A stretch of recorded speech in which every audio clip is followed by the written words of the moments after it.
तुम्हारी प्रॉब्लम क्या है? ये है मेरी प्रॉब्लम। बेइज्जती कराकर रख दी। अरे अमेरिकन डायमंड वाली अंगूठी उठाकर ले आए। बताओ, कोई समझाओ, कोई अक्ल दो इन तिवारियों को। भाई मल्होत्रा में रिश्ता हुआ है, कोई छोटी गल नहीं है।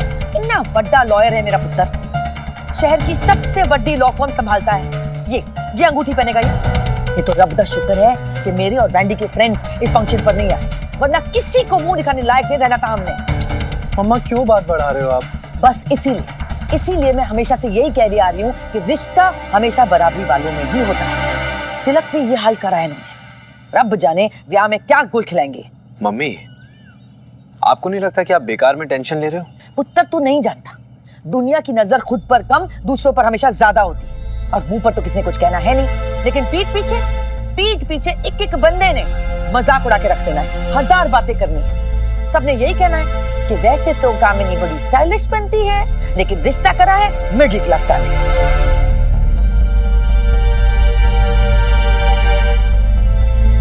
श्रवण, तूने पुष्कर के ब्याह की जिम्मेवारी उठाई थी। सुमन के साथ अंगूठी लेने भी तू ही गया था। तू उसे मना नहीं कर सकता था, उसे बोल नहीं सकता था कुछ अच्छा सा उठा ले। लेकिन नहीं, सुमन ने अंगूठी सिलेक्ट करी और तूने कहा होगा वाओ ब्यूटीफुल। पुत्र, वो तेरी बेस्ट फ्रेंड है, होगी, लेकिन हमारे खानदान की इज्जत हमारा आप पीछे पड़ जाओ भैया के।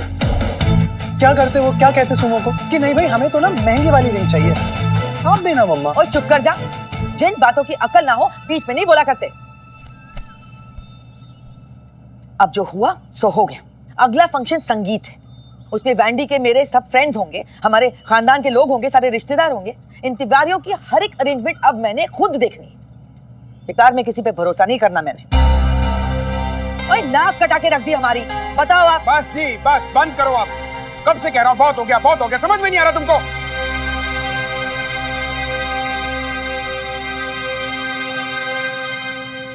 माफ करना भाई साहब, वो मुंडे की शादी कर रहे हैं, सौदा नहीं कर रहे। लड़की वाले हैं, जो उनकी मर्जी में आएगा देंगे। इसमें श्रवण की क्या गलती है? मुंडे के पीछे ही पड़ गई हो तुम। जैसा तय हुआ था वैसा ही होगा सब कुछ। श्रवण ही सारी जिम्मेदारी संभालेगा। तुम्हें जो कुछ करना है, जैसा करवाना है, तुम श्रवण को बता दो। श्रवण सुमन से बात कर लेगा। अरे दोनों दोस्त हैं, मिलकर संभाल लेंगे सब कुछ। ठीक है, जैसा चंगा लगे वैसा ही कीजिए, लेकिन मेरे पुत्र का ब्याह एकदम बढ़िया तरीके से होना चाहिए। एक और गल है जी, संगीत 5 स्टार में ही होगा।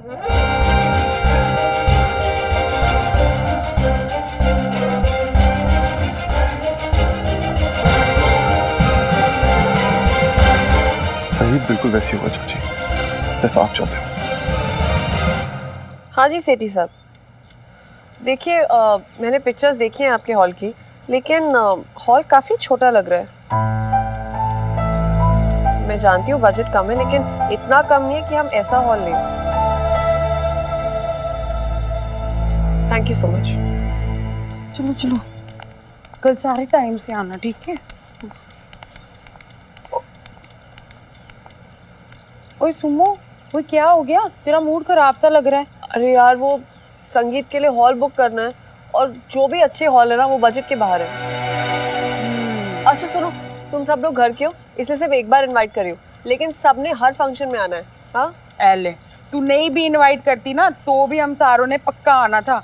और हमने तो डिसाइड भी कर लिया था कि शादी वाले दिन ना डोली उठने तक हम सब यहीं रहेंगे, सारा काम कुम करके ही जाएंगे।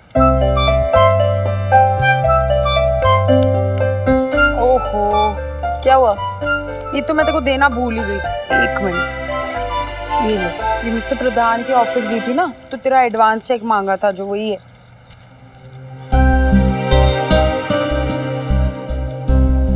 Thank you so much Preeta. Thank you मेरे को क्यों बोल रही है? मिस्टर प्रधान को बोलना। यार बहुत ज़रूरी था ये। शादी के टाइम में ना जितने पैसे उतने कम है। अब मैं बढ़िया सा हॉल बुक करती हूँ। सुमो, एक बात बोलनी थी, बुरा मत मानना। मुझे पता है कि तू प्रीति की शादी को लेके बहुत खुश है, मैं भी खुश हूँ, लेकिन अगर तू सारे पैसे इस शादी में खर्च कर देगी तो पीसीटी का क्या होगा? अभी तो हमें नई जगह लेनी है, सारा सामान लेना है, ऊपर से तूने सबसे एडवांस भी लेके रखा है। मैं जानती हूँ, लेकिन इस समय मेरे लिए प्रीति की शादी से ज्यादा और इम्पोर्टेंट कुछ भी नहीं है। मैं तो बस ये कह रही थी कि पीसीडी संभाल लूंगी, लेकिन पहले मुझे अपनी जिम्मेदारी ठीक से निभानी है। काम जरूरी है, लेकिन फैमिली सबसे ज्यादा जरूरी है। बहुत कुछ किया उन्होंने मेरे लिए। आज मैं जो कुछ भी हूँ अपनी फैमिली की वजह से हूँ। चल ठीक है, कोई नहीं, कर ले तू अपना काम। कोई हेल्प हुल्प चाहिए होगी तो बता देना। क्या बात है, किसी बहुत इंपॉर्टेंट केस पे काम हो रहा है? हाँ पापा, पुष्कर के केस पे संगीत के सामान की लिस्ट बना रहा था। आप बैठिए ना प्लीज।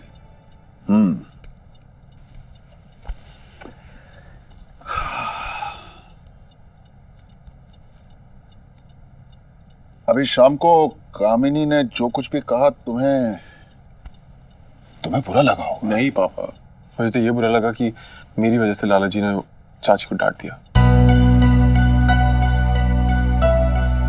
पर श्रवण, तुमने एक बात नोट की? श्याम ने जैसे कुछ बोला, कामिनी एकदम से चुप हो गई। ये क्वालिटी होती है एक अच्छी वाइफ में। ये वो अंडरस्टैंडिंग है, वो तालमेल है जिसके बारे में मैं तुम्हें उस दिन समझाने की कोशिश कर रहा था। कामिनी जज्बातों में बहकर कई बार बहुत कुछ बोल जाती है, लेकिन पति की रिस्पेक्ट, घर की मर्यादा, वो कभी नहीं भूलती। और यही फर्क है कामिनी और निर्मला,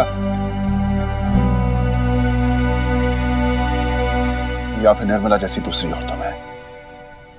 कामिनी जैसी औरतें जो हैं, वो घर को जोड़कर रखने में अपनी उम्र गुजार देती हैं, और निर्मला जैसी औरतें अपनी ईगो, अपनी आन, अपने आत्मसम्मान को बनाए रखने के लिए घर को तोड़ने में एक पल भी नहीं लगाती हैं। याद रखना इस बात को।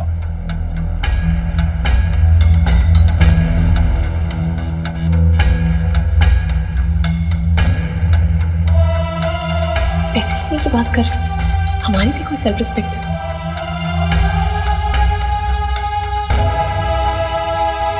हाँ जी मिस्टर भाटिया जी, मुझे आपका हॉल तो बहुत पसंद आया। जी डन। हाँ एक्चुअली एक रिक्वेस्ट और थी। मैंने ना कुछ मैंने आपको कुछ फोटोज मेल किए हैं, आप जरा उनको देखना। मुझे एग्जैक्टली वैसे ही डेकोरेशन चाहिए। Thank you. कैसा है? एकदम मस्त। आप बता क्या हुआ?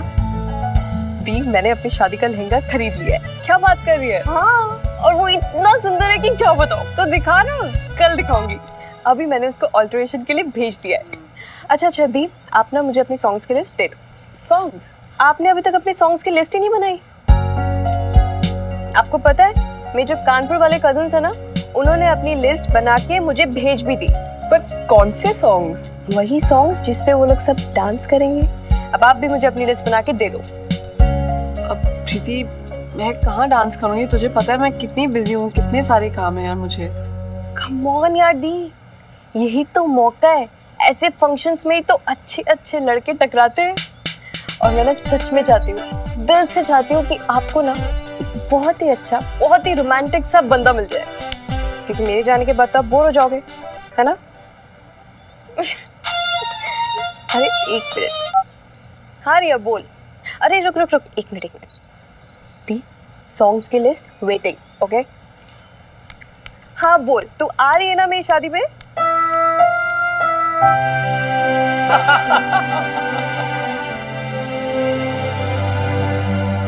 श्रवण, फेरों के वक्त अचानक लाइट चली गई और मैंने गलती से अपनी साली अंजू का हाथ पकड़ लिया था। फिर फेरे लेना शुरू ही किया था कि कमबख्त लाइट फिर से आ गई। गलती से नहीं, आपने जानबूझ के अंजू का हाथ पकड़ा था, हम सब जानते हैं।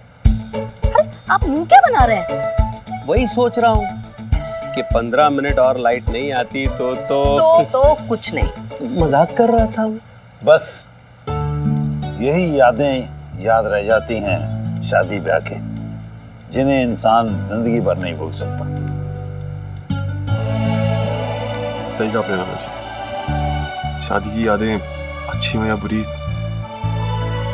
इंसान को जिंदगी भर याद रहती है। तुम कब से घुमा फिरा कर बातें करने लगे श्रवण बेटा? साफ साफ कहो ना, क्या बात है?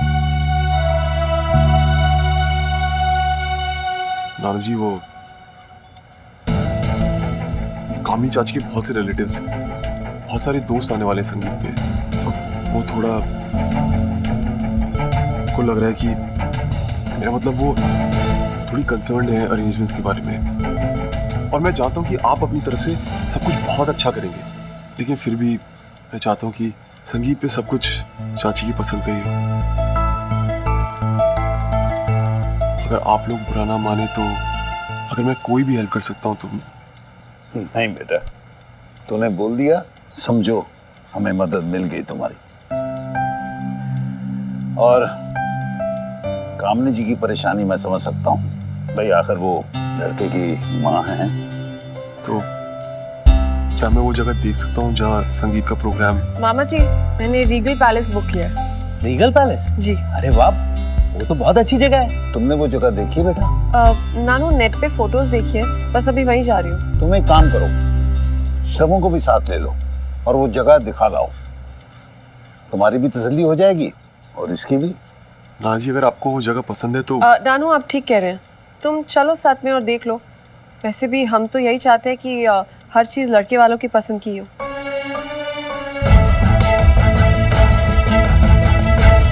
चलो।